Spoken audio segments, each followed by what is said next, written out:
Two guys either side of 50 with one dream to achieve middle-aged sporting glory. This is the Missing Links Golf Show.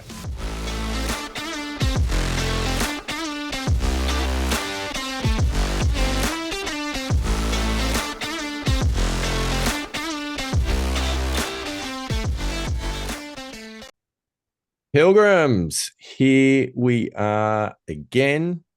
Andy Walker, here we are again. This, ladies and gentlemen, is the Missing Links Golf Show.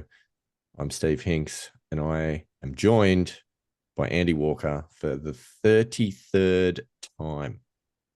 Yes, 33. 33. Starting to feel a bit old. 30 plus GST for those of you listening from Australia.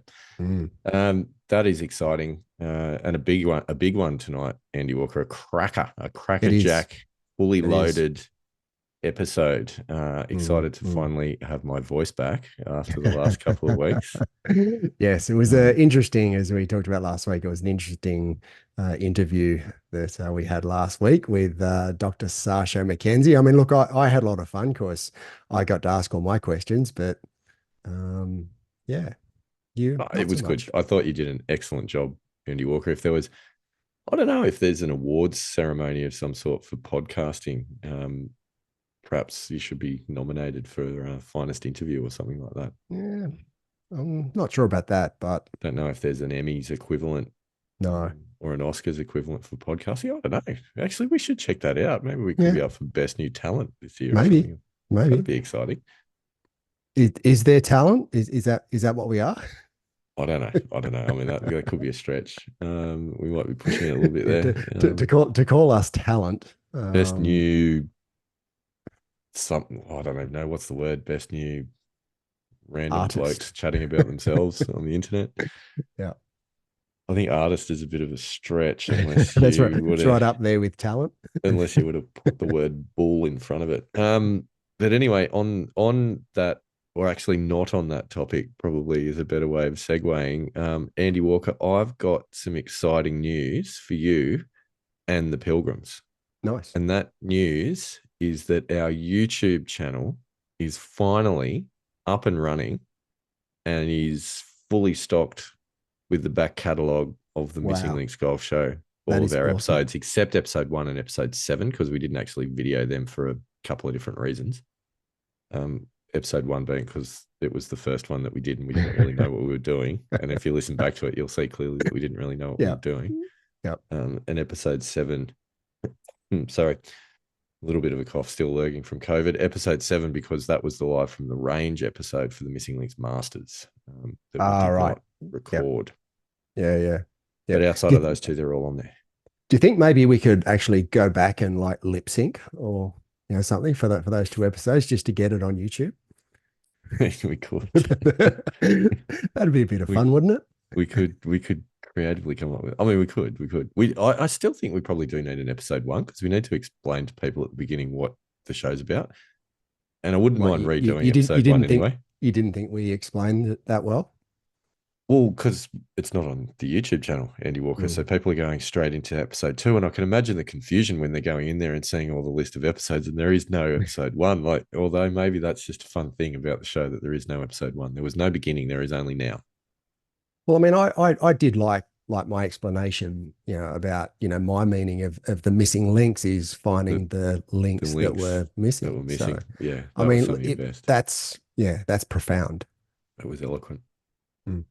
It was very good. But anyway, it's there. So Pilgrims, get on, check it out. If you don't just want to listen to us bang on, but you want to watch us bang on, God knows why you would want to. That's a scary thought. But if that floats your boat, get on and subscribe. I think that's what you do. There's a bell icon or something that you get notified when there's new. Well, there's the subscription button and then there's the notification. So whenever we drop another episode, you get notified. Oh, how good would that be? Imagine that. You could be at work, particularly boring meeting. Your phone goes ding. Hey, those guys in Australia have just dropped another episode. You beauty. I know what I'm doing tonight. You could do that. You could. So there you go. That is what is news. Very exciting. I'm excited Mm. I'm gonna after this call, I'm gonna get on YouTube and and watch watch. yourself. Good one. After I hang up from talking to you, I'm gonna Mm. get on YouTube and watch myself having conversations with you. Excellent. Excellent. I like it. Wow. Probably I won't do that, but anyway, No. you guys can. Everyone can. Yeah. But the Pilgrims. Speaking of the Pilgrims, we've got a big, big, big list of Voice of the Pilgrims because we haven't done this now for a couple No, of we haven't. episodes. We haven't heard from the Pilgrims for a while. So yeah, looking forward to It's quite a hearing bit. what the Pilgrims have had to say. Yeah, there's quite a bit because, of course, the last two episodes has been what we like to lovingly refer to as our technical series, with a bit of club information from Jason Butt about fittings, and then that fantastic Andy Walker episode with Sasha McKenzie from the Stack. I was gutted that I had no voice for that because I've seriously been looking forward to chatting with Yeah, Sasha. and that has been a long time coming. Like, I you know, know, we I we know, we were we were talking to Sasha back. I think it was we started in months, February. We months. started Yeah, talking to Sasha, and he's yeah, I mean, he's a very busy man, and you know, we're really grateful to have him on the show. That he found time for us, but yeah, we'd been talking for a little while, and of course of his schedule, and we've obviously got very busy schedules as well, we do, being two blokes. we do, we do. There's a Um, lot of stuff going on that blokes have got to do in Lots of this stuff world. going on. Yeah. So yeah, finally sort of got our calendars met and we are able to sort out an interview, which was great. It was really cool. There's a few other sort of long lead time interviews that we're hoping to get up and running in the not too distant future. So we'll see how that pans out. But Sasha was great. And what I thought was hilarious is that our AI editor that we contract on a weekly basis suggested that we pull that clip of the nose flicking conversation as the promo clip for the episode. And Yeah. I could not argue. No. That was absolutely brilliant. I really enjoyed that. But Yeah. it was like I love listening to people like Sasha talk because they're just approaching everyday things that we deal with all the time from a totally different way. Mm, And it's mm. paradigm shifting, which is yeah, I really enjoy that sort of thing. Anyway, Yeah. The other thing that I think is really cool about and Sasha's got, you know, this very this great skill of being able to take a very sort of technical concept and explain it in a way where the vast majority of people understand it. And you mm, know that takes a very specific skill to be able to do that, and you know to leave all the jargon out and to leave all the technical stuff that people just won't understand, and get to a point where you go, this is the information, this is what it's about. So that the other person actually understands what the concept is, and yeah, for I sure. found that was that you know, a lot of the concepts he was explaining last week were really well well explained. Like he was able to, yeah, to you know explain them exceptionally well. Mm. No, I totally agree. I totally agree. Really, really good listen. I've got a feeling that'll be one that we go back to once or twice to have a listen to. There's been a few like that. As Or already have, to yeah, be honest with you. yeah, I did have a trip down to Sydney and during the week, and I listened to it on the way back. So yeah, it was very cool. excellent. So I love that we started doing the Voice of the Pilgrims as an intro segment into the show, and quite often it would get us to about the 10-minute mark before we would then leap into the other topics that we had on the list. We've now kind of evolved into doing an intro into the intro as we're about to approach the 10-minute mark of this show. Yeah. Yeah. And we haven't yet got to the Voice of the Pilgrim. So we'll get there right now. But before I do that, Andy Walker, a bit more procrastinating. Excellent. I've got some facts about the Pilgrims that I think you might be interested in. Yeah, right. Now, our Pilgrims, as of today, come from 24 different countries. 24. So we've added 24. a couple of Yep, countries. I think it was 22, the Richie Benaud number it last was. It time was. And that I was looked. when we, sorry, that was when I think we'd added Iceland potentially Yes. to the list. Yes. And Spain was around about there as Oh, well. yeah, because I think Spain came into it. I remember talking about Spain. Yeah. Recent additions has been Sweden, Andy Sweden. Walker. Okay. Sweden. Mm. We're quite big in the Scandinavian region with, we've got Sweden, we've got Norway. That's Well, I that's about it from, that's about it. from that area. Excellent. But another new addition to the list, also European, Holland, Holland. the Netherlands. Nice. Yeah, Nice. yeah. So that's very cool. I feel like we need to work on our European languages if we're going to communicate with our pilgrims in That's these that's pretty far flung. dangerous, I think. It's very dangerous. So we don't have a good track record on that. No, no. But nevertheless, that's exciting. Another fact, which I think is really interesting, is the number of cities within those 24 countries that the pilgrims come from. Andy Yeah, Walker, well, would you like to I was know? actually looking through the list not that long ago, and It's it something, was isn't it? it was well into triple figures. It was like 163 or something It's at that grown. point. Yeah. It's grown. We just hit 200 cities Wow. globally. Wow. That's That crazy. that's pretty cool. That's Yeah, pretty cool. it's very cool. Um, so that was exciting. And that got me thinking, right, this afternoon. And this is dangerous. When I sit down and start thinking about stuff, it can go in many, many different directions. But it got me thinking about the collective noun for pilgrims, because there's so many of them out there now. If we got them all together in a group, Mm. what would you call that group of pilgrims, Andy Walker? Would you care to guess on what the collective noun for pilgrims might be? Posse? Posse of pilgrims. Yeah. That's not a bad guess. It's incorrect. Now, where are we? I got it here. There were quite a few.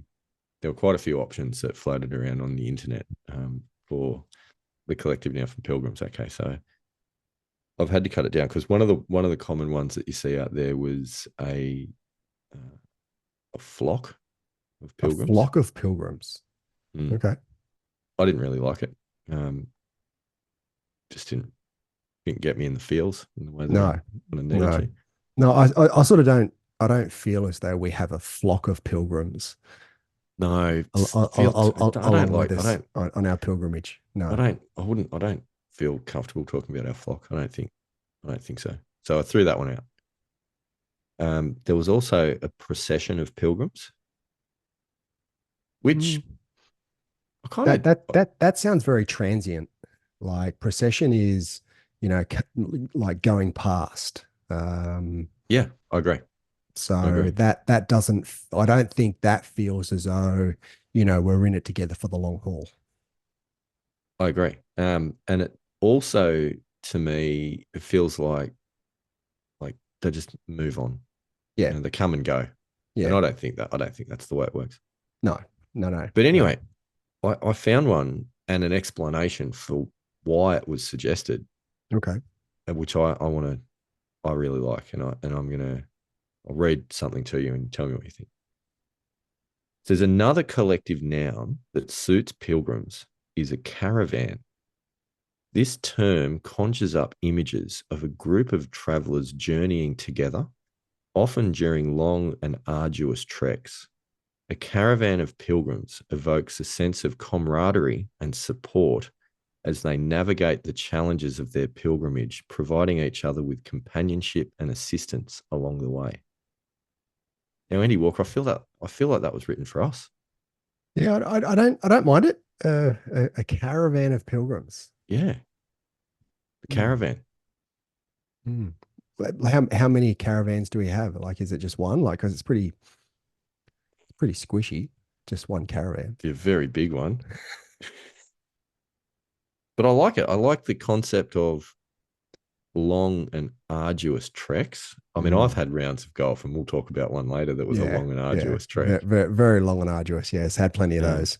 the sense of camaraderie and support, navigating their challenges, providing each other with companionship and assistance. Like Yeah, I like that. these are all good. Mm. I think that's our word. So we now, at 15 minutes in, get to the voice of the pilgrims, and there's a few to talk to you about. So we're going to start. We're going to start with one of our Facebook friends who reached out to us from County Donegal in Ireland. Yes. Yes. So this was a cracker. RG Toon, Rig Toon, Arg Toon. I'm not sure how you pronounce it. Feel like it could be a fake name, but I don't know. I don't know. Maybe it's not. And if it's not, I apologize for disparaging it in that fashion. You've just lost the Pilgrims in it, Donegal in Ireland. if it is a fake name, I'd really be interested to know what it's about. Anyway, Mm. nevertheless, he says, only found your podcast a few weeks ago and have binged all the way to episode 17. Really great listen. Nice work, RG Toon. He also says, enjoying the journey in inverted commas. You can see me doing this on your YouTube channel, but you can't see this on the podcast channel. No, no. Enjoying the journey so far. With 2 kids myself, I enjoy hearing you both talk about juggling family, work, and trying to get better at golf. You inspired me. I love these words. You inspired me to set up my own high performance center at home. Nice. How Nice. I good is like that? it.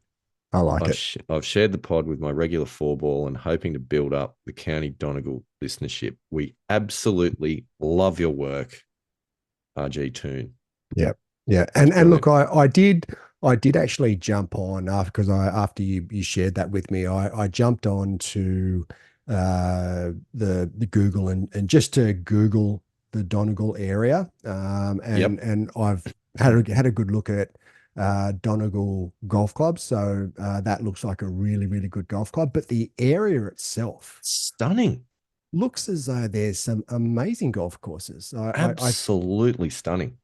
I can feel a pilgrimage to Oh, don't even the tease me the about this, Andy Walker. Donegal area because there are some just amazing golf courses in the area. So I was blown away actually a little bit by just how good the area looks. Yeah, it does look amazing. And I have little doubt that the hospitality in that area would be equally as amazing. So Oh, for sure, for sure. I think, yes, a Missing Links golf show trip to the northern corner of Ireland, that would be phenomenal. So nice work, RG Toon. Keep that up. I'd love to see some photos of your high performance center as well. If you want to share Yeah, those yeah, with the Pilgrims, I think that'd be brilliant. We'd be keen for that. And alrighty, so the next one is from our friend Aras. Not sure the exact pronunciation. Once again, I'm having a shocker with the names of the Pilgrims. and Uh, and you're wanting us to work on our European languages. European. Well, maybe if our European language skills were a little bit better, we might actually be able to pronounce some of these names properly. Maybe. Just throwing that out there. So from Georgia in the US, he says, great episode, gents. This is in reference to the Jason Butt episode. He says, Oh great yes, episode, yep. gents. I'm now going to get a fitting for the top side of my bag after listening to this. Never done a fitting before.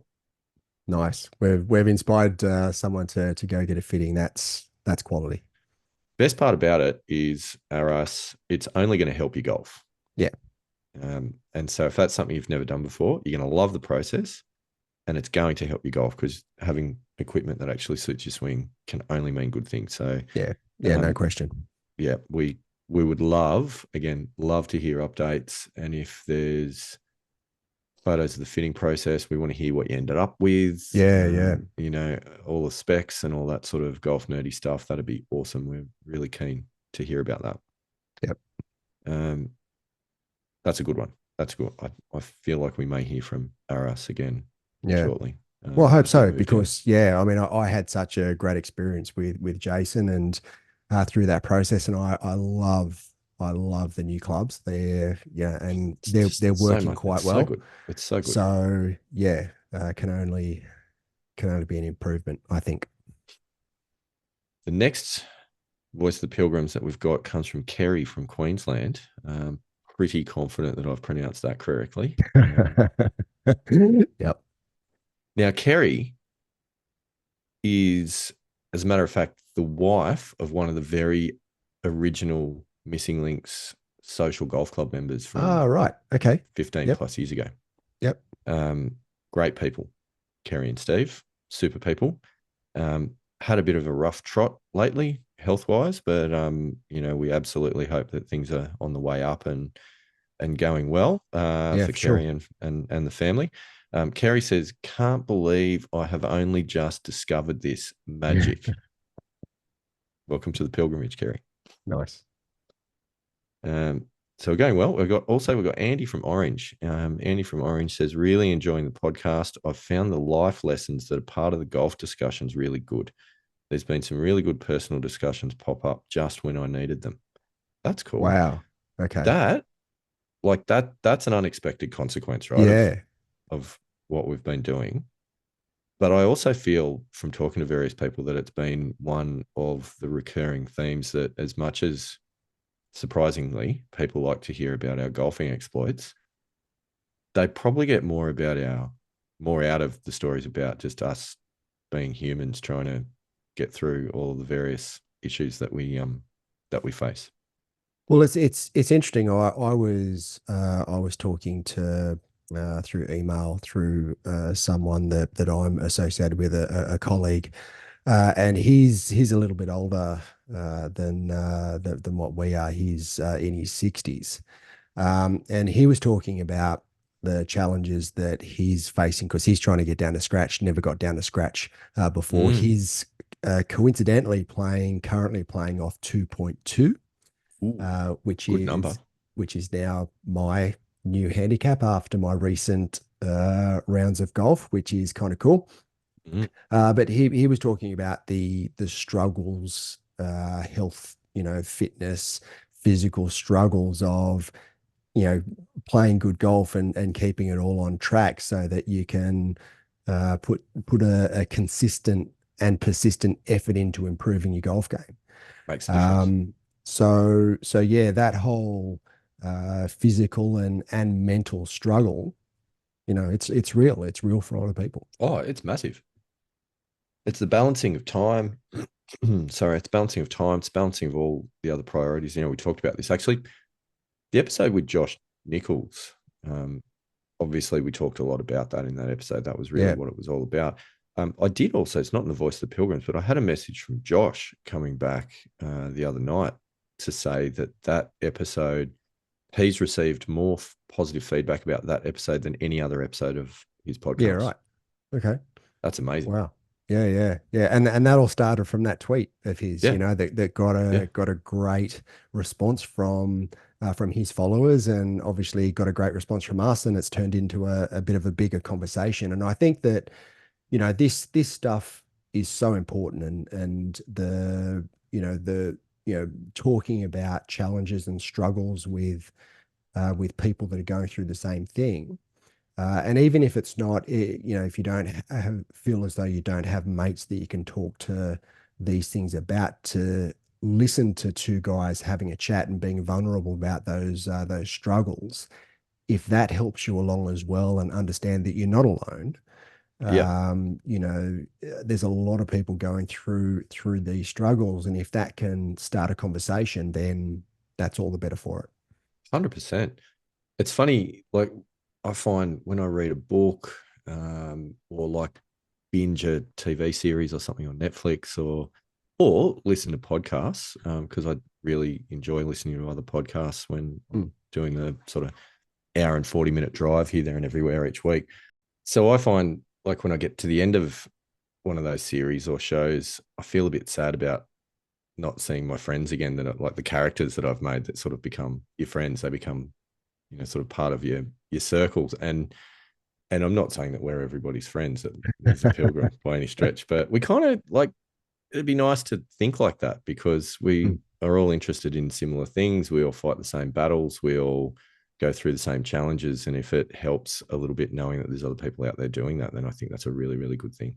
Yeah, absolutely. And look, it's interesting you say that because, yeah, I've got the same thing. And there are certain podcasts that I listen to. And if you take sort of two of the guys we've had on the show, being Josh Nichols and Michael Leonard, I listened to those guys well before we interviewed Yeah, them. yeah, yeah, But yeah. I felt as though I already knew them when I was talking to them, and when we were having a chat and asking questions, it just felt as though, yeah, it was just a couple of friends catching up. Yeah, for sure. And that's just really cool. So, if anything, for anybody that's listening, that you go, certain things resonate. Not only is it us talking about it and thinking about it, that there is, as we've just ascertained, there's pilgrims in 200 cities in 24 countries around the Yeah. world that are probably going through similar stuff. Yeah. It's a Absolutely. massive community, and I would encourage anyone, like reach out through the social media channels to start those conversations. It'd probably be amazing, the amount of connection that would be generated. So see where that leads. The next one's a bit of a random one, Andy Walker. The next one comes from a guy who I haven't heard from in a long, long, long time, and I never actually knew exactly who it was anyway. Yeah, right. In the first instance, and this is a guy by the name of Flex Wackett. Strange Ah, name. yeah. I'll explain what I know of Flex in a moment. But Flex Wackett says, "Nice to hear you, chaps. I know I'm a little late to engage here. Brilliant mic work. Random. Cheers, Flex Wackett." We got that through the send us a text message button in the show notes. Yes. Yeah. I'd actually did see that come through. Yeah. So who's Flex Wackett? So many, many years ago, um, there was a message came through on various social media channels from a guy claiming to be called Flex Wackett, the urban golfer. Right.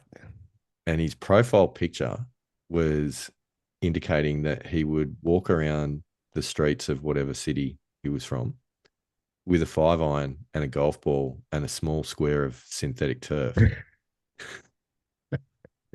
That's pretty random. And he would play golf up the streets of the city Wow. Okay. on his own, just for something to do, playing urban golf.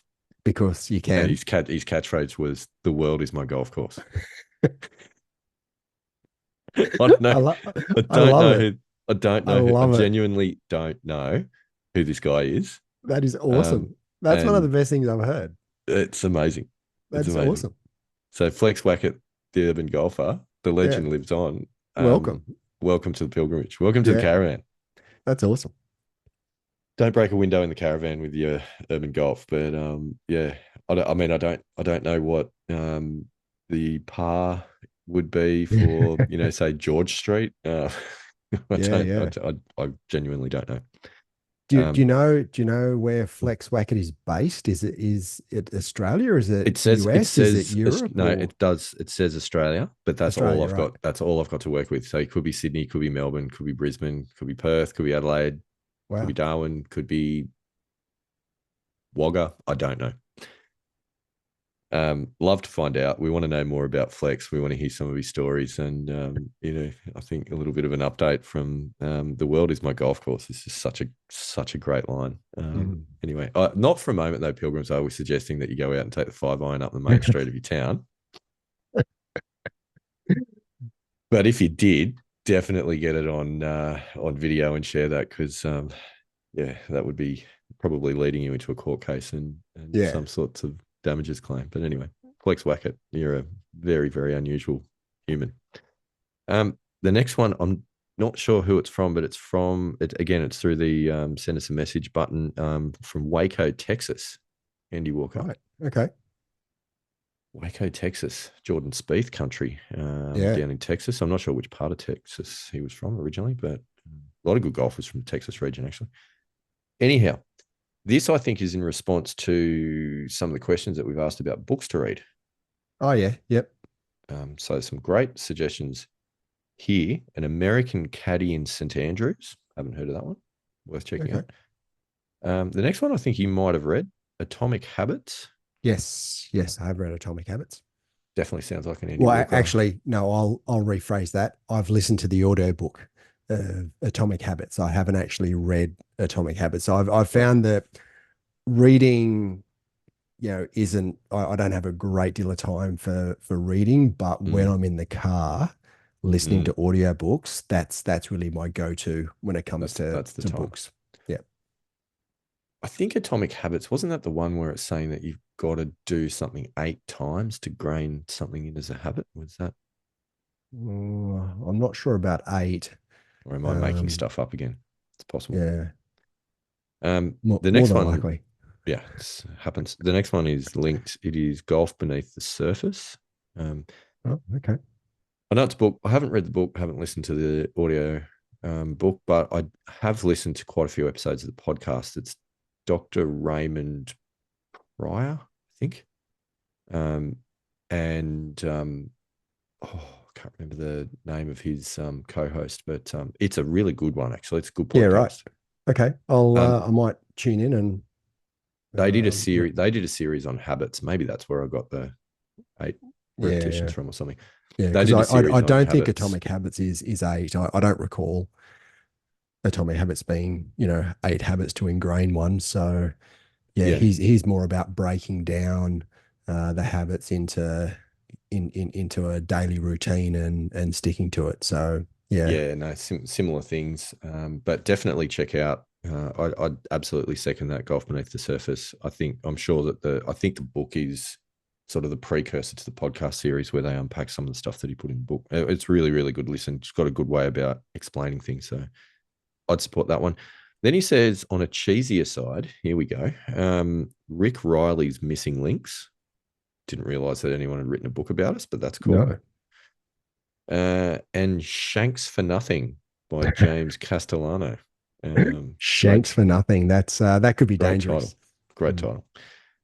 title. So there's those. We did get another one in our click the button to send us a message thing on the show notes. And it's from our friend Aras from Georgia in the US. And it's a question. And I think it's a cracker, Andy Walker. Yep. And it really hits something that I am quite interested in. Won't surprise you. He says, long time listener, first time texter. Nice. Well played. Do you guys have to deal with the dangerous snakes of Australia while golfing? Mm. Here in Georgia, it's no big deal looking for your ball in the tall grass or woods. Love your banter. Thanks, Aris. I feel like we could improve on the banter front, but that's a separate issue. Let's get back to the snakes.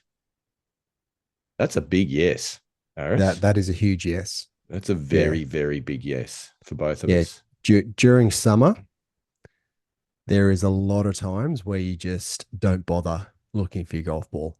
There are Mm, certain areas that most Australians understand that you hit it in there, you go, yeah, you know what? No, 110%. not gonna Um, take that risk. And look, it's not so much the black snakes. I mean, yeah, the red billies. I mean, they run the other way, but it's the brown snakes, and we get being on the east coast, the eastern browns. They can be very dangerous. I've got And some. they blend. They blend Well, this into is the problem, the and grasses. They blend into the leaves. they're pretty And you aggressive just as can't. well. Yeah, you can't see them. Yeah, So yeah, you just don't even take a chance. I've got some snake facts here for you, Andy Walker.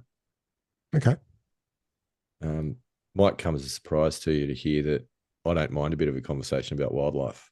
Um, we'll Not leave that surprised. where that is. But Yeah. Yeah. some snake facts. So Australia has over 140 species of land snakes, quite a lot. 32 recorded species of sea snakes Yeah, and the sea snakes as well. I mean, they don't so much get down sort of the southern part of Australia, but up up in the north, tropics. Very yeah, nasty. like yeah, I yeah. mean, it's not bad. It's bad enough that we've got great whites and we've got crocodiles and various other things, but throw venomous snakes in the water as well. The other one And is the jellyfish. the The irukandji yeah, the jellyfish and irukandji jellyfish, box which you can't jellyfish. even see. No, Like, it's about the size of your thumbnail. Andy yeah, Walker is the yeah. irukandji, but it's You deadly. don't, yeah, you don't want to. And I have been up sort of to the tropics a couple of times, and I just don't bother going to swim in the ocean. You go swim in the Certain resort times of pool. the year, if you go in outside of the kind of really hot months, you're not too bad. But back on the topic of snakes, so of those snakes, so let's say 170 odd species of snakes, land and water, more than 100 of those species are in fact venomous, Andy Mm, Walker, and of yeah, I'm not those, surprised. at least 12 are known to be fatal. Yeah. So yes, Aris, we do have a bit of an issue. with snakes, and in that, I'm gonna go through a list of some of the big bad boys to deal with here because we've got depending on which list you look at, either 7 or 8 out of the top 10 deadliest snakes in the world that call Australia home. Mm. Fantastic, absolutely brilliant. That is in order of least deadly to most deadly.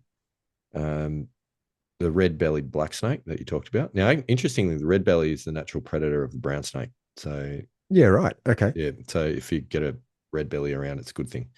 Yeah. Okay. The death adder. Yes. Um, sometimes people mispronounce that as a deaf adder because they do Yeah, it's appear to not. not have particularly good hearing. They Yeah. often wag a little tail to get people. They generally bite people when people step on them because they're quite well camouflaged. Mm. The tiger snake, which interestingly is part of the cobra family, Andy Walker. Okay. Um, the tiger snake, the king brown, the western brown, and the eastern brown. Yeah. Yeah. And anything brown is not good when it comes to a snake. And this is where it's unfair because in most species, bright colors mean poison, Yeah. Yeah. but in ours, it's In just Australia, not so much. bland, brown, black. Blend in. Clearly, I'm deadly. Mm. Um, Then you move on to number 2 is the coastal taipan, and number 1, which is the deadliest snake in the world in terms of the potency of its poison, of its venom, is the inland taipan, which is also known as a fierce snake. So there you go, Andy Walker. Well, That's fortunately, I'm coastal. I'm not yeah, inland. yeah, the inland taipan, nasty piece of work.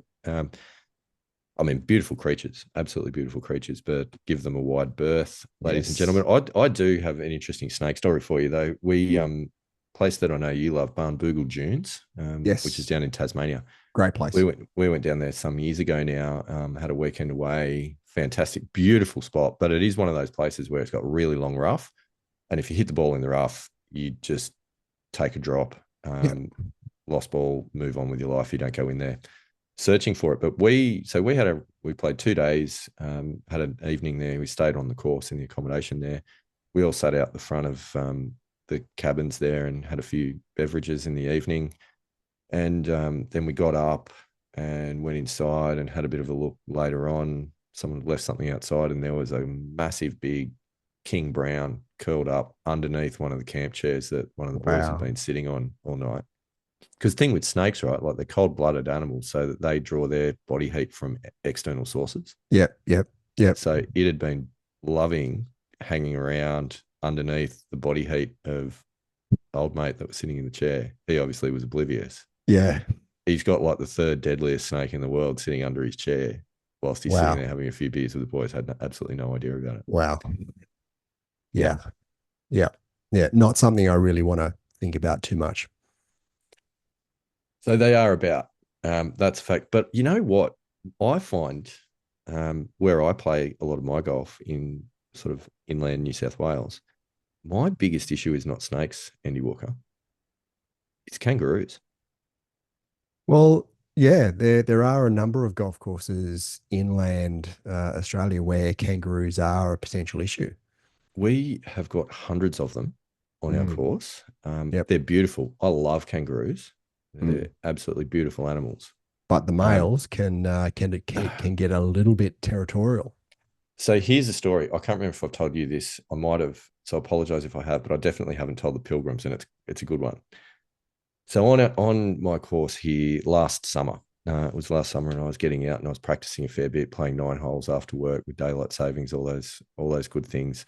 And there's I don't know, there's probably 300-400 kangaroos that call the golf course home. And kangaroos, if you're listening from overseas, they might seem cute and bouncy and fluffy, but Google, ripped kangaroo or Yeah. muscly kangaroo. Yeah. They Yeah. stand about 7 feet tall, and they look like Arnold Schwarzenegger, the big Yeah. males. They're Yeah. they're massive, massive units, and they've got talons on them you know like steak knives, Yeah. basically. They can do some damage.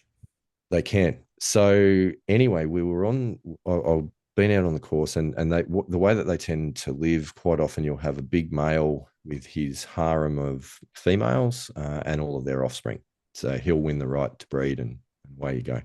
Anyway, so going around the golf course, week in, week out, I kept seeing this one particular massive male kangaroo. Yep. Um, and every time you hit your ball near the mob, and you'd walk over, and he'd, all the girls would sort of hop away, and he'd stand there near your golf Yeah. ball and just, stare you down with Yeah. his Yeah. flexed shoulders. And it was quite intimidating, but Yeah. I felt like we were getting on. But it got to the point where he knew who I was. Like I absolutely believe that he recognized who I was. So, As you were walking past, did you sort of give him a, hey, how you going? absolutely, I'd have a chat with him. It's all right, dude. Totally fine. Just want to hit my golf ball. That's fine. Look, leave your I'm ladies no alone. threat. It's No absolutely threat. fine.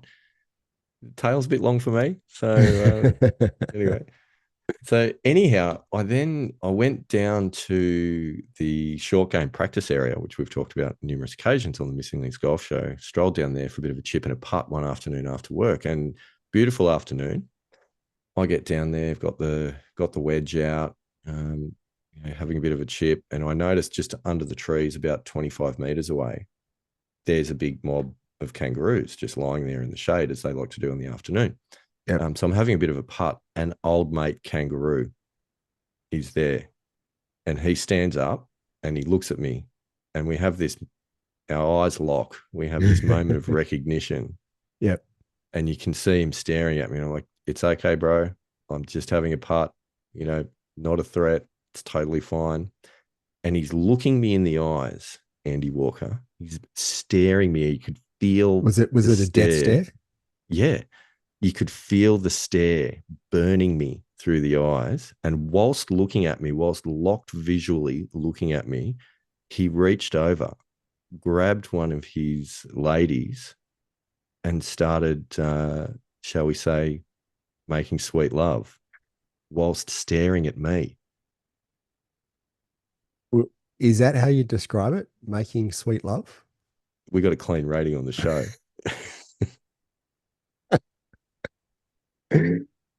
Right at It's about that point, it's interesting. I went, I'm pretty sure I've done enough putting today. Yeah. And I packed my stuff up and I left. But that is the ultimate display of territorialism, Yeah. and Yeah. showing off his masculinity to and it To worked. a I potential threat. Yeah, apparently. So there you go, Aris. Thanks for that question. Not only do we have to deal with snakes, but absolutely the mammals as well on our Mm. golf courses. Although I do have to sort of say that that kangaroo story is not a common occurrence in It's Australia. not common, but No, it happened. I've never had that Mm. happen to me, but certainly from a snake perspective, plenty of times I've either seen or heard the rustle in the bushes. Yeah, Kangaroos, while I've encountered plenty of kangaroos on the yeah, course, I hope I will never have to encounter yeah. a territorial male who does something No, it's unusual. remotely similar to that. It's very, very unusual. But oh, look, they're fantastic animals, and they're so cool to have around the golf course. Mm, Really, I just think like it adds such a great atmosphere to playing golf in a natural environment like that. The snakes, to be honest, look, yes, they're around, and we've, obviously we've all seen them, but snakes generally are very shy creatures, and yeah, they'll be more scared of you than you are of them. yeah. And to get bitten, you've got to be. I think there was a quote that I read that the most common causes for people getting bitten by snakes is by them trying to catch them, or kill them, Mm, or to show off to a girlfriend, yeah, right. is generally the reason why people get bitten. So, Mm, mm. yeah, you've got to be silly or unlucky. Great question. That's a new record, I think, for the length of the Voice of the Pilgrims segment. That's almost all we've got time for tonight. Yeah, yeah, yeah. Um, but no, we do. We need to get into some of the results. Andy Walker, Yes, there's yes, been we some do. stuff going on. Yeah, lots of stuff going on. A couple of rounds of golf. Mm, I know you've had a well. Let's go in chronological order because you had the first round okay. of May through Okay. the middle of May, which I believe was a fairly chilly affair at Orange. mate. Yes, I I hadn't had the opportunity to have a lot of golf, so I was quite excited to have a game of golf. Put my name down on the list in Orange. It was sub-zero temperatures basically on the real feel or feels like scale. But before I go into too much detail, I did do a recording on the way to the course, Oh, nice. or actually as I had arrived at the course. I think I was in the car park at the time. Shall we go to that? I think it gives a good feel for the day, Andy Walker. Yeah, let's have a listen. So enough from me. Let's go to last month, me. Is that what we're saying? Yeah. Enough All of right. me. Here's me. Okay. Strap yourself in. Pilgrims, here we are, Saturday morning. I've just got to the course. It's about 25 past 7, and I've got to admit, it is freezing. The temperature at the moment is about 2 degrees. That's 2 degrees Celsius, which is about 33 degrees Fahrenheit. But the feels like temperature is currently -5. There is a very, very frosty breeze blowing. So I'm already cold. I'll tee off in about 15 minutes. Unfortunately, there's no warm-up net here as well, so this first swing is going to be a bit tight. But anyway, let's put that out of the mind. Let's focus. Today's going to be a good day.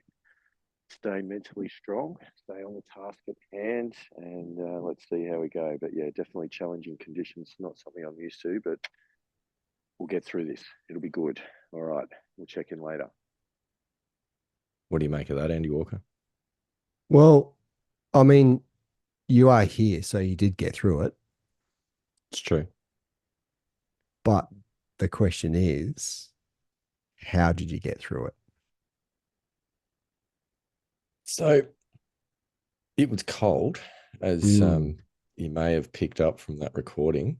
Yeah, and -5 degrees Celsius wind chill. mm, Yeah, it's not, I wouldn't classify that as ideal. no, no. And there was a fair bit of wind as well, which was adding to that. And I honestly, I felt like the breeze was coming straight off Antarctica. It was chilly. The problem though is, as you may have picked up, I was trying to not talk myself out of it before the round had even begun. I'm not sure how successful I was. I didn't want to mention it, but it wasn't overly convincing. Yeah, it's like, oh, this is not good. The thing was that that was at about probably just after 7:30 in the morning, so I was teeing off at like 7:50 or something. I was hoping that we'd get out there, the sun would strengthen a little bit. It would warm up, say 4 or 5 holes in, it'd be all right. Mate, on the 11th tee, it was still -2. So it warmed up then. Yeah. I don't think it got into positive numbers actually by the time we finished the round. I've never been so cold on a golf course. Yeah. And to top it off, the greens were, I think, frozen solid. Like they were so hard. Any putt downhill, down breeze just would not stop for a week. The stimp meter was running at about 75. So it was very, very, very challenging conditions. And I learned a few lessons out of the whole thing. I learned about the fact that I need to probably have some better gear to cope with really cold conditions. Yeah. In terms Did because you have gloves or I just had a hand warmer or? I thought I had hand warmers in my golf bag, but they were like from last winter and they just Yeah, were rock right. solid, so they weren't going to do anything. I need to go and get some more of them. I didn't have a winter glove. Certainly didn't have the two gloves, so one hand was always freezing cold anyway. I had sort of, what did I have? I had like a thermal t-shirt, golf shirt, vest, jumper over the top of that. I was like the Michelin man trying to swing. So I just couldn't really turn or move or any of those sorts of things. Look, all of the excuses in the world. I don't like a lot of clothing when I'm swinging a golf club. No. And I couldn't get round. I couldn't turn. Oh no, it was a real struggle. I ended up shooting a 91 Andy Walker for the day, which, Mm. to be honest, felt pretty good. Like in Yeah. the with the conditions, like the golf ball was going nowhere. Mm. Um, and without sort of playing the victim, like I also felt. You remember in the Macquarie Cup when you were sort of saying that you just didn't have the rub of the green, and every bad bounce could have Yep. happened. Yep. Like to the extent your ball ended up 3 feet up a tree at one point. Yep. Yep. It did. It felt like that, like I would Yeah. hit a good drive, it'd land in the fairway and bounce sideways and be right behind a tree. You're Yeah. like, well, that's just not Yeah. fair. Look, and those things work themselves out over, a number of rounds, but it's Yeah, quite not always in the frustrating one when it round. actually happens. So it was difficult, but I had set myself the task a few holes in when I knew it was going to be a struggle and I knew it was going to be tough and it wasn't a day about scoring. I'd set myself the task that today, no matter what, I stay in the game. I go through my process, I make every shot count, and I, you know, don't throw the towel in and stick to process, stick to think box, play box, trying to do all those sorts of things. And what I do take out of it is I did manage to do that. Mm. There might have been one or two parts that probably I could have focused a little bit better on. But for the most part, I felt like I stayed in the game pretty well. So do you feel as though you weren't defined by your outcome? Let's go with that. Yeah. It was a weird day. Like, all of us in the group, I don't think anyone in the group um, got more than sort of mid-20s points Stableford wise. Like everybody struggled. And Yeah. it was just one of those days where you kind of had to go, it's not about the score today. It's about just getting through the round and trying to make the most out of whatever you can. Yeah. So I think from that point of view, it was a success. From a score, it was not a success. Mm, mm. Yeah, look, and I love Orange. Orange is a great place. I've been there now a number of times, and we're looking to go back and Cold, play in the cold. Hahn Open at Duntree later in the year. But yeah, I'm not convinced that Orange is the best place to be playing golf in the middle of winter. Especially in morning tea time, but it's almost Yeah, impossible to get one in the afternoon is the trouble. But yeah, shout out to the guys that I had a round of golf with. Andy from Orange, who was one of the Pilgrims that sent us a message.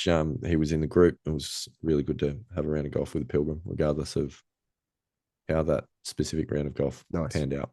Mm. Anyway, that's probably enough said about that round. I think Andy Walker, it's time to give the Pilgrims what they want, and that is the Camden Senior Open. We heard a lot Yes, about this. There's been a lot of build up about this. This is a big deal because, what was it? A top two finish in this would qualify you to the New South Wales Senior Open, a professional golf event. correct, correct. And Huge. look, and look, something I've been building up to for a long time. Have been playing reasonably well. Had a couple of good scores as we've touched on before, and although I didn't play for about a month prior to the Camden Seniors. It was one of my busier months at work, so I spent a little bit of time in the high performance center, spent a bit of time on the putting green and doing a bit of chipping, but actually competition play. My previous round to that was the 2 under on the 26th of April. Yeah. Yeah. So, given that the Camden Seniors was the 27th of May, it was obviously a month and a day since I'd played a competition round. So, I didn't quite know where my game was at, although I was still relatively confident. But again, first senior event, not at my home club, tournament conditions. We've heard how I went in my last tournament, the Macquarie Cup. So there was a bit of, There's a yeah, bit bit of a, there. yeah, there's a bit there. And I was actually quite nervous, to be honest with you, coming into the event. So yes, it was a bit of a interesting experience, but I did record Ooh, a little I like the clip. sound of that. I was in the car park and I'd actually traveled down with David McClelland. We had a good DMC. chat on the way down, and he'd given me a few pointers, and we'd had a good general discussion. We sort of got down there, and he sort of jumped out to go and start his warm up, and yeah, I had a bit of a chat into the microphone for the Pilgrims. So why don't we listen to what I've got to say? Switch to that. All right, let's cue that up, Pilgrims. All right, here we are in the car park of Camden Golf Club, ready for my first foray into senior amateur golf. Haven't played for a month, so I'm not quite sure how things are going to go. I've have spent a little bit of time in the high performance center and still hitting it pretty good. Played a couple of holes at my home club on Saturday afternoon, and hit it okay. So I still think the games might still be there. So, but at the end of the day, we really don't know. So it's a little bit of an unknown going into the round. But I've had a good chat to David McClelland on the way down. He's given me a little bit of advice. So hopefully all will go well. So yeah, we need a top two in this event as to qualify for the New South Wales Senior Amateur. So yeah, let's give it a crack and see how we go. So we Sound a gave bit- it a crack. You sound a bit tense. I was actually quite nervous on the first tee, and I did have a bit of a nervous start. I had a pretty easy bogey on the first, which I'd sort of the left started, tee shot just went left, and then my wedge went right and hit a bit of an ordinary chip and a bit of an ordinary putt and tapped in for an easy five on the first, and that just got the nerves out of the way. And then on the second, which was a short par four, I've actually smoked my driver up over the trees to about 50 meters and got up and down for birdie, which then Nice. settled the nerves a bit. So that'll that'll calm them. Yeah, that then went, okay, I'm good. I'm ready. I can get in with the flow of the round. So the front nine was pretty steady. So I was even par through the first 8 holes. I'd actually on the eighth is a par five. I'd hit a good drive and a relatively good three utility iron to the just off the front of the green, chipped up to about 8 feet, and I actually hit a really good putt. And I took 2 steps because I was doing the Kevin Na walk in, and it just broke late and caught the edge and missed. But still tapped in for a par, so I was even par through 8. Then we get to the ninth. Yeah, ninth hole was quite a lengthy par three up the hill into the wind. Pulled out my 3 utility iron, and I have to say I made my worst swing of the day. Oh no! On that tee, and it went low left, probably about 150 meters, and sort of ping ponged in between the trees along the left hand side of the ninth. So it's not ideal. No, and this was, and if we talk, what we talked about with Sasha about my wedge play, and I had a couple of shots with my wedge play which weren't ideal, and the next shot with my 58 wasn't a particularly good shot. I was sort of on a bit of a loose sort of bark and stick lie and just went straight under it. And then didn't get up and down for my bogey. So that was a nice double bogey 5 to make the turn at 2 over. That's a shame. But did you pull it back on 10, Andy Walker? Well, look, I because we're practicing acceptance, I thought, okay, we'll just get that out of your mind. That's done. Nice. I wanted to just move past it. And new 9, there have been a couple of times where I'd finished relatively strongly. My 2 under round, I know I'd had 3 under in the last 5 holes, so I was pretty confident that I could pull it back somewhat. I probably hit my second worst tee shot of the day. Oh, no. On 10. This one, it went straight right into the trees. I did actually have a shot through the trees to the left-hand side of the green. Of course you did. However, I wanted to be smart and I wanted to play the percentages. So I pitched out Ooh. sideways. Okay, that's impressive. Yeah. So I had a 79-meter wedge shot, which I used my 58-degree wedge, and I hit it so fat Oh, it only no. went about 40 yards. Oh, no. It's disappointing. So here I am sitting three. Still have about 30 yards to the or 30 meters to the pin. Then I've overcompensated, hit my 58 over the green. Oh, no. And by Oh, this no. stage, I'm just going, what are you doing? Yeah. Short game, Fortunately, short game, short game. so again, coming back to my conversation with Sasha and my wedges costing me a few shots, this is what I meant. However, fortunately, I wasn't too far over the back of the green. My 50-degree wedge, I just pitched it down to about a meter and I hold the putt, but it was a double bogey 6. Great So double 9 and bogey save. 10, double, double, 4 four, shots in 2 four holes. over. So I was Uh, pretty disappointed by that, obviously. But again, I wanted to stay in the moment, wanted to finish strongly. yeah. Wasn't sort of sure where I was. I thought probably my chance of qualifying for the New South Wales Senior Open had gone. However, I thought, okay, we'll just stick with it, shot by shot. Let's see how you go. Made a good par at 11. On 12, short par 4. Only about 260 meters to the front of the green. Had been hitting my driver really, really well. So I thought, look, what I'm going to do, I'm going to try and sort of, knock this onto the green.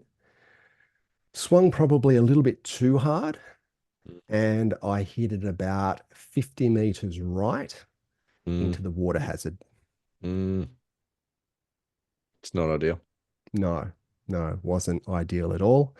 In fact, the water hazard was on the 13th hole. So Oh, it wow. was, yeah, I'd hit it up over the trees into the water hazard on the next hole. So I Oh, took a drop. I had 101 meters to the flag. I felt as though I hit a pretty good shot, but it came up short. So again, having to get up and down for bogey. Hit a reasonable pitch with my 58, maybe 2 meters past the flag, and made the putt. great bogey save. You've had a Yeah, great double bogey save and a great bogey save. So that's at least your putting's keeping you in it. yeah. So So I'm what's 5 over. you're now 5. Oh, Yeah. And I'm thinking, I was pretty disappointed, but again, I just wanted to stay in the moment. My goal was to come through the last 6 holes at no worse than even par. So I wanted to finish no worse than 5 over.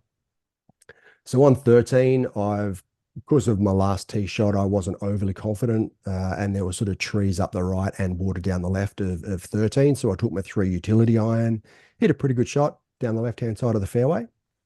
Then I've probably hit my best shot of the day. I hit a 6 iron to a foot, ooh, tapped her in and made birdie. So back to 4 beauty. over. Everyone loves a tap in birdie. Yep. Yep. Hit a really good drive down 14. Bit of an ordinary 7 iron to just left of the green, but got up and down for par. So still 4 over. Hit a great drive down 15.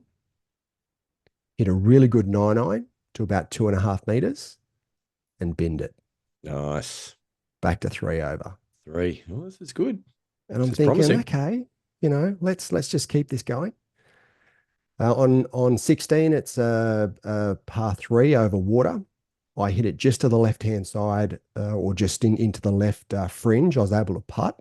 Mm. It was downhill, but I left it probably 2 meters short. So I had this sort of downhill Ooh. left to right par putt. Made it. Slider. Nice. So Nice. still 3 over at this 3 over stage. 2 to play. 17's a par 5. And I was pretty Don't confident. like the sound of your voice when you're starting the telling of this hole, by the way. I was pretty confident staying on the tee. I thought that it was a birdie hole.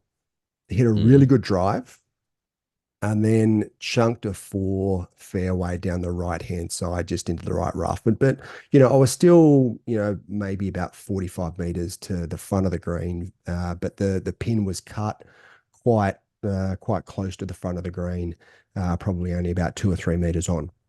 Mm. I hit what I thought was a great pitch, and it missed my target by about half a meter, so about 2.5 feet, Mm. and rolled back down the slope on the front of the green. Oh, brutal. Yeah, so I was still able to putt though, putted up to around about 1.5 meters and had this left to right sort of snaking putt, and I just didn't hit it hard enough and missed it, tapped it in for bogey. Shame. So back to 4 over.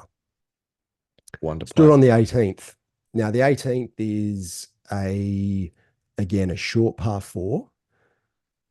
It little bit of a dogleg left, and there's some pretty tall trees on the corner.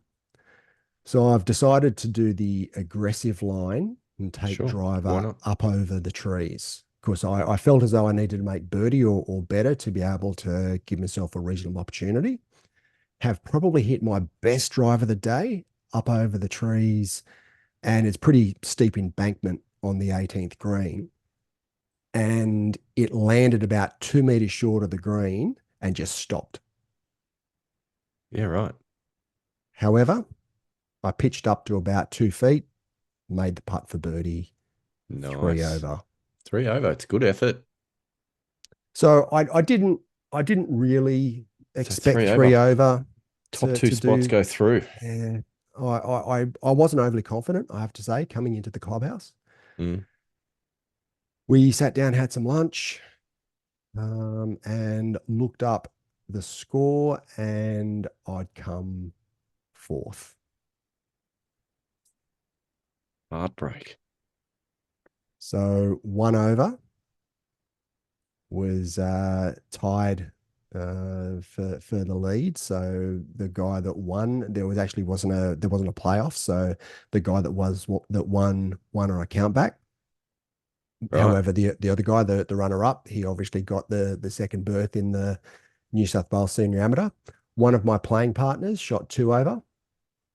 Mm. And then there was probably 5 or 6 guys who Yeah. shot 3 over.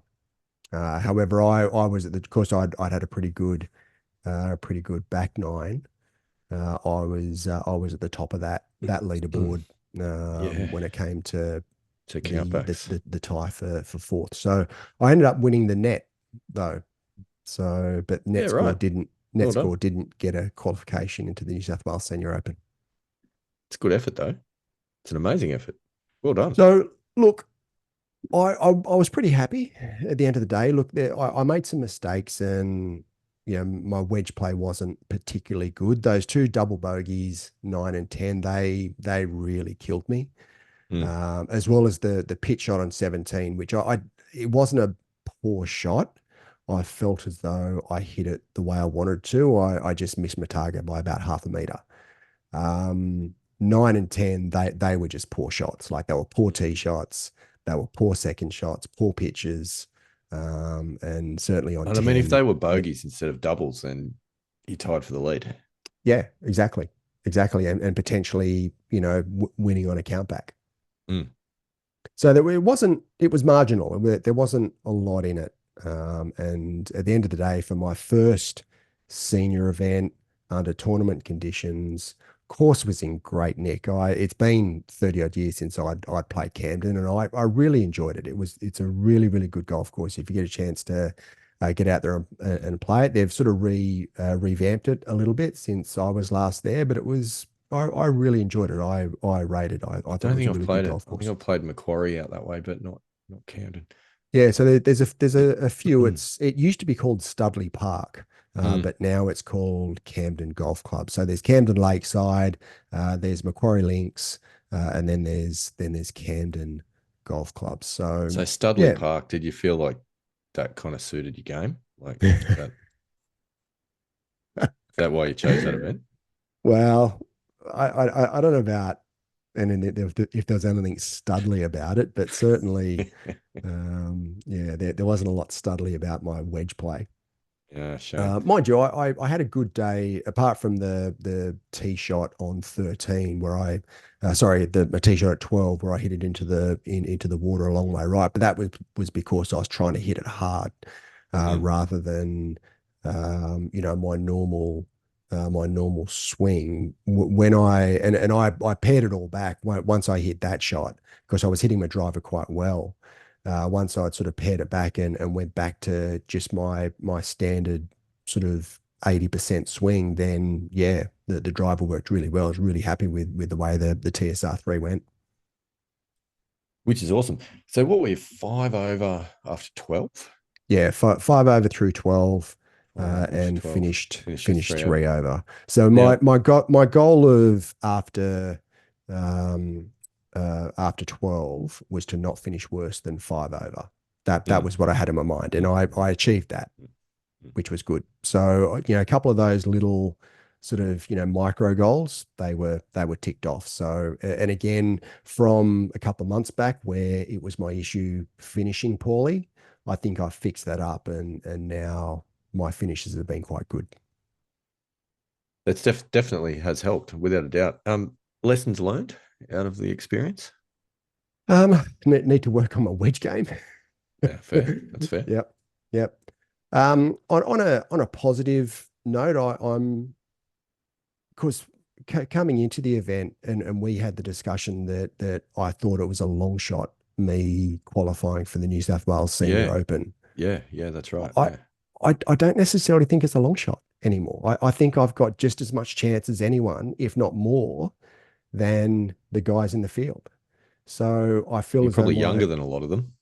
yeah, well, well, 51 is, certainly in Australia wide is not quite at the senior amateur level, but in New South Wales, of course, a lot of the events are 50. Yeah. I'm in the younger part of that senior demographic. So yeah, look, I feel as though my game's in a good spot. I'm pretty confident. I've got another event later this month on the 24th of June, heading to Yep. Carnarvon to play in the Carnarvon Seniors. So again, Carnarvon is a golf course I played about 30 years ago, so I don't know the course particularly well. I've had a bit of a look at it on Google Earth and a couple of YouTube videos and all the rest. Looks pretty tight.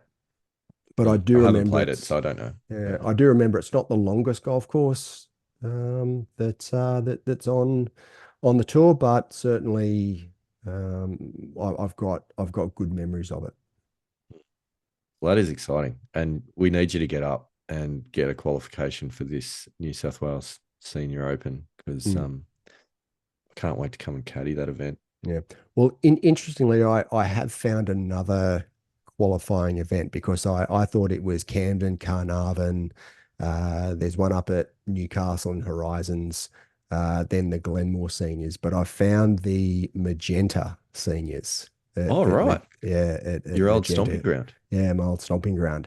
That's That interesting. senior event in September is also a qualification. So I reckon I've got a few chances. And the way, the velocity of my golf game, where it's heading, I'm actually relatively confident that I've got a strong showing to at least in one of those events to get it there. And the good thing as well is that I've also proved to myself that I've got a tournament game. My away game is still there. After the Macquarie Cup, it's a big thing. it did Dent the shake the confidence a little bit. confidence a little bit because I played pretty poorly out at the Macquarie Cup, but yeah, I seem to have brought my away game back, so I'm pretty happy and pretty confident with where it's at moving forward. No, I think that's exciting. And like a lot of it, we talk about this a fair bit. It's that self-perception piece about, do I have a healthy dose of imposter syndrome or do I genuinely believe that I'm here to compete? Yep. And I think once you click that, which you've done now because you've put yourself in a situation where you could have won the event, like once you see yourself in that lens, that mentally changes the game completely. Yeah. Yeah. Yeah, absolutely, 100%. And that's where I feel like I'm at. I mean, obviously 30 years ago, I was playing at that level, and I did win a couple of the Varden events, the Open events. So it was, I know that somewhere the game was there, and I've played enough now at a whole range of different golf courses to know that I do have an away game, but it's just been absent for a little, for a little while. Yeah, but So sure. I And feel like why wouldn't it be though? Because I've you haven't been rediscovered it a little focused. bit. Mm. Yeah, this is an exciting development, Andy Walker. It really is. Yeah. So I'm pumped to hear how that goes in the next event. So Yeah. um, The other thing that I'm actually really excited about, and I think you're really going to enjoy this part of it as well, is the camaraderie, with the guys that were playing. yeah, that's Now, cool. That's now really cool. I played with David McClelland. I played with a guy who was in the New South Wales Golf Club pennant team when I Mm. was playing pennants for New South Wales Golf Club, and played with another guy who he's at Dunhevert, and he played with me down at Mollymook a very, very long time ago Yeah, when wow. I Right. was still down there. So the three guys that I played with, I had history with. We all got on like a house on fire. That's cool. Lunch was provided, so we went into the clubhouse, had some lunch. I was driving, so and of course I'd given David a lift down. He did have a couple of reds after the round, Of as course he he did. likes to do. So yeah, it was just a great day, great people, had an awesome time. So yeah, what David said about when he was on the show, he talked about, that camaraderie in the senior community, 100% there. Like Yeah. it's really, really good. Coming away from the event, I was really pumped. I'm really excited about us playing in more of these events. Oh, it's so good. It's so good. And for all of those reasons, just to get the competitive juices flowing again and to give a little bit of purpose and, a reason to get out there and try and get better, I think it's just such a good thing. It's really exciting. It's very cool. Nice work. Well done. Hmm. Now, there's a few things to unpack out of this as well, because one of them is to wrap up the month of May for the Yes. scores for the yearly championship. I don't think you need to be a genius to figure out where this is going. But Yep. for the sake of argument, because we have to do it, we'll do it properly. So, Andy Walker, that round was a gross differential of 2.8, which was against a handicap index of 2.5. So that was a minus 12% variance for you. Now, you did have another round as well, which we probably don't need to go into detail on, but No. that was another round that you had a differential of 5.2 against your new handicap index of 2.2. So that was actually Yes. minus 136%. Hmm. So you can see how quickly things swing positively and Yeah. negatively with a handicap as low as what you've got at the moment. Yep. My round on the 18th, playing off a handicap index of 8.4, somewhat embarrassingly, but we've been through this, was a gross differential of 20.4. Ouch. Worst round of the year. That was minus 143%. But this I will say, when you were on the 12th, no, when you're on the 13th tee and you were sitting at 5 over and Yep. you set yourself the mini target of not getting around worse than Mm. 5 over, Yep. if you'd have shot 6 over, so if you'd have gone 1 over on the way home from 13 Yep. onwards and shot 6 over, I would have won the month. Wow. Okay. Lucky it's an 18-hole game, and that's not how I finished. So what you didn't realize at the time is that you were legitimately in a ding dong battle for the month of May at that point. That would have added an extra layer of flavour to the Mm. whole thing as well, I think. Yeah, because to be honest with you, I hadn't really looked at it. Of course, I knew your round wasn't great. Yeah. I hadn't really thought about it too much, and I thought I could potentially shoot maybe 9 or 10 over and still win the day, but that's not necessarily the case. No. And the funny thing is, like, I hadn't said anything to you, but I had this sneaky suspicion in my mind that you were going to shoot a 6 or 7 over in this tournament, just Yeah, being right. tournament conditions, Yep, and that I yep. was going to sneak over the line and win the month because I'd Yeah, done the right. maths in advance and I knew what you had to shoot. Yep. Because of all of the reasons that I've been complaining about, the fluctuation on variation with such a low handicap is enormous. But apparently it can work in my favor as well as it work against me. So anyway, there you go. Bit of fun for the Pilgrims. So you now have a 12-3 lead, Andy Walker, as we finish the month of June. And current leader in the bonus 4 points of best round of the year. Yeah, so we're starting to get to the situation where I'm going to have to win, not just a month, but the rest of the year. Otherwise, it's good night, Charlie. Yeah, that's bad. That's like getting a like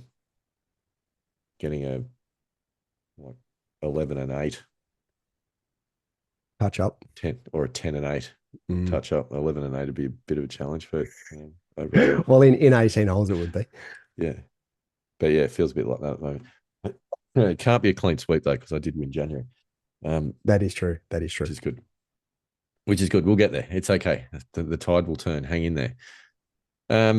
So there you go. So what's next, Andy Walker? I think that's quite a lot of update for where we've gotten to so far. But what's next on the calendar? Yeah, so certainly for me. So I've picked up an injury. So yeah, which isn't ideal. So I'm currently #turning point.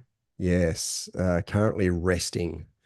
I sort of felt it on Monday in the Camden Seniors, and then we just talked about my second round of golf, which was two days later on Wednesday at Castle Hill Country Club. Yeah, I felt, and what it's ended up being is on my right side, the lower part of my lat muscle. Something's happened there, and I've got some sort of soft tissue damage around the bottom of my ribs on my right side. So, been to the remedial masseuse, been to the chiropractor, got another remedial massage tomorrow. Nice. Just resting at the moment. Feels much better than what it did last week.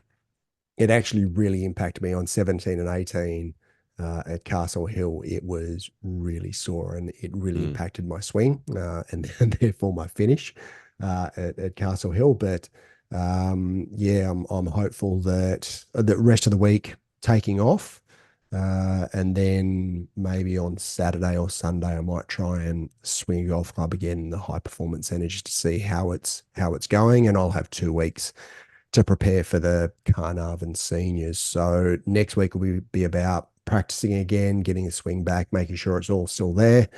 Have a comp round at my home club the following week on the Tuesday, and then the following Monday, the 24th, Carnarvon Seniors.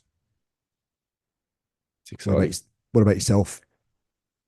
Well, I do have a comp round booked in for this Saturday.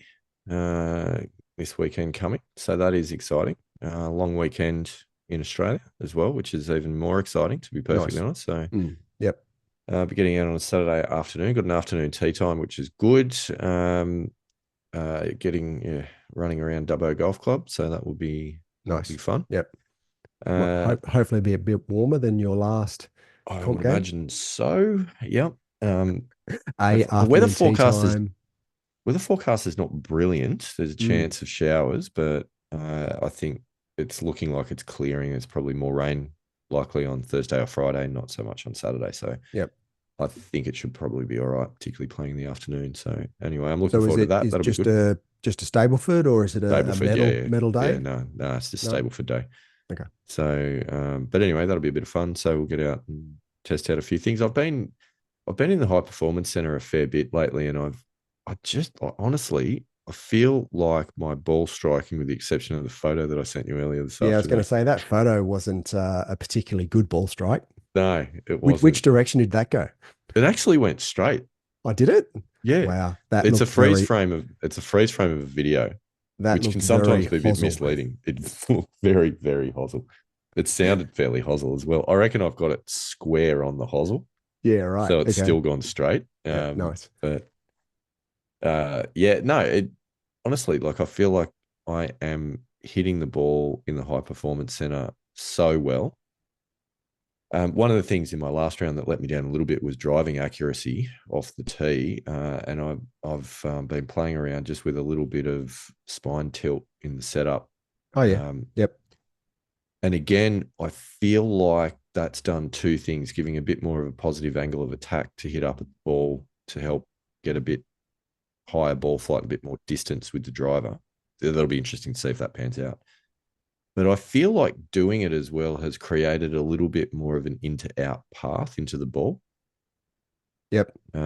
So potentially, because my misses were really block fades in the last round, so it may do something with that. I haven't had a chance to get out on the course and actually see how the ball flight looks, and I won't get a chance to do that before the comp. So my bubble could burst very, very quickly depending on how that pans out. But it feels like that's a bit of a strategy.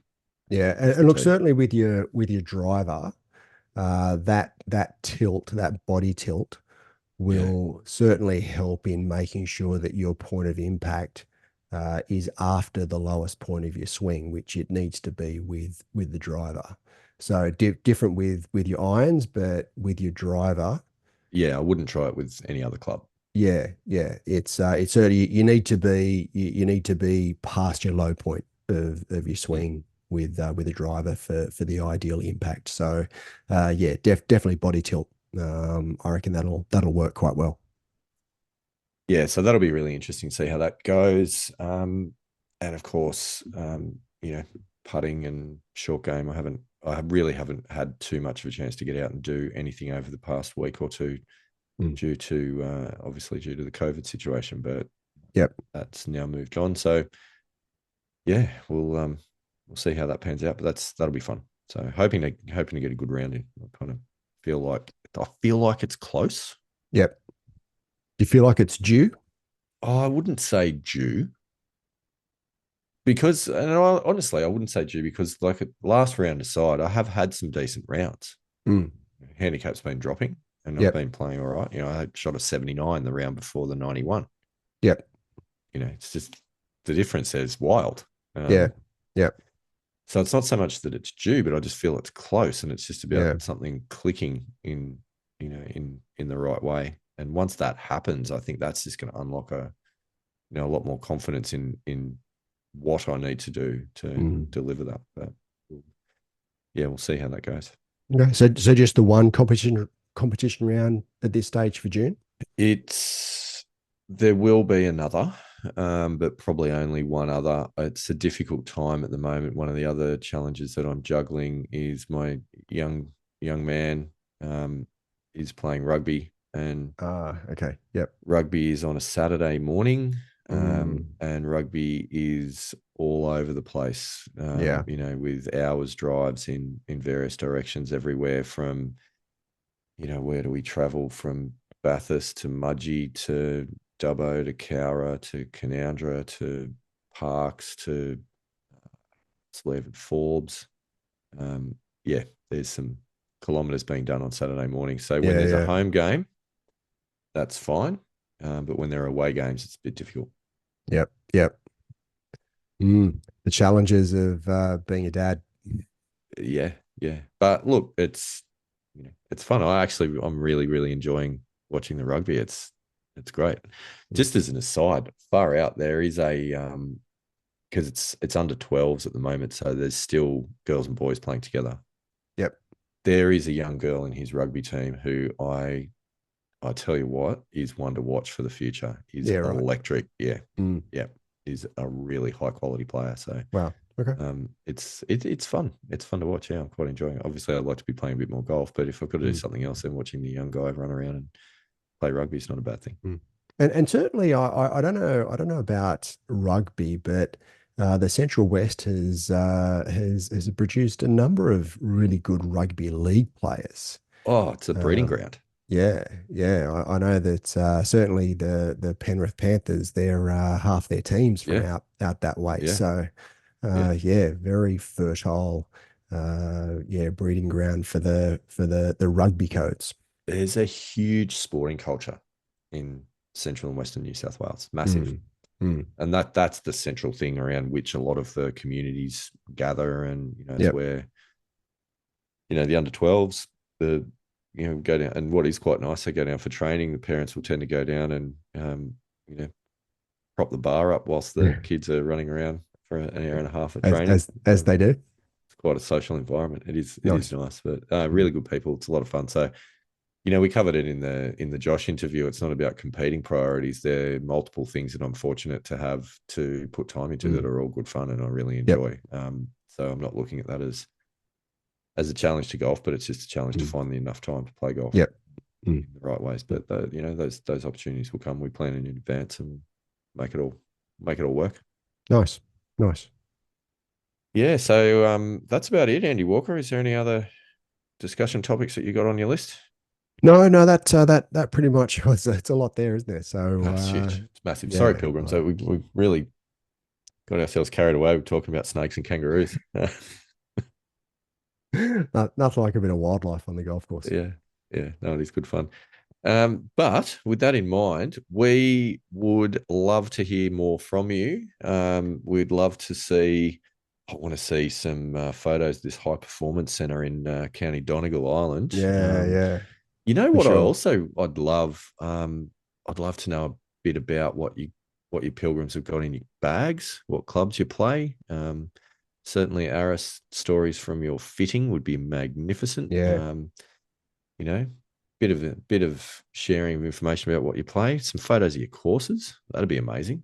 Yeah, See for the sure. environments that everyone's playing the game in. So get in contact. Find us on Facebook and jump on there and drop some information on there about what's going on in your own golfing world. That's the Missing Links Golf Show on Facebook, Missing Links Golf on Insta, TML Golf Show on X, formerly known as Twitter, and now, excitingly, the Missing Links Golf Show channel on YouTube. Andy Walker. That's very exciting. Huge. Anywhere else?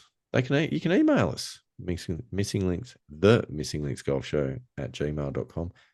Or there is good old click here, press this button to send us a text message in the show notes. Give that one a go as well. If you do that, though, bear in mind one thing: we can't reply to those messages because we don't get your mobile number.